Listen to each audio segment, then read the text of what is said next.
ইসরায়েলের ক্ষেপণাস্ত্র হামলার পর পাল্টা হামলা চালিয়েছে ইরান। তেহরান ইসরায়েলে হামলা করবে তা অনুমিতই ছিল, তবে তা যে এত দ্রুত হবে সেটি সম্ভবত কেউই আঁচ করতে পারেননি। এই ঘটনায় বিস্ময় প্রকাশ করেছেন রাজনৈতিক বিশ্লেষকরা। তারা ধারণা করেছিলেন ইসরায়েলে পাল্টা হামলা চালাতে সময় নেবে তেহরান।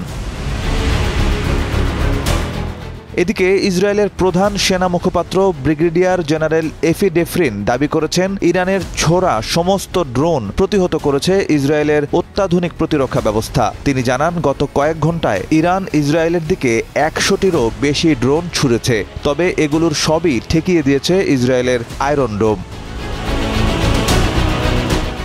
এর আগে ইসরায়েলের বিমান হামলার পর ইরানের সর্বোচ্চ ধর্মীয় নেতা আয়াতুল্লাহ আলী খামেনি হুঁশিয়ারি দিয়ে বলেছিলেন, তেহরানে হামলার জন্য ইসরায়েলকে কঠোর শাস্তি ভোগ করতে হবে।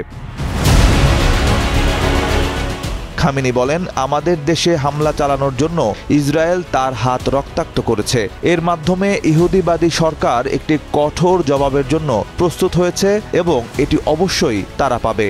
খামেনির এই বক্তব্যের পরপরই ইসরায়েলে হামলার এই ঘটনা ঘটল। এর আগে শুক্রবার ভোরে ইরানের রাজধানীতে বিমান হামলা চালায় ইসরায়েল। ইরানের রাষ্ট্রীয় টেলিভিশনে জানানো হয়, তেহরানে ইসলামিক রেভলিউশনারি গার্ডের সদর দপ্তর সহ দেশটির পারমাণবিক গুরুত্বপূর্ণ স্থাপনায় হামলা হয়েছে।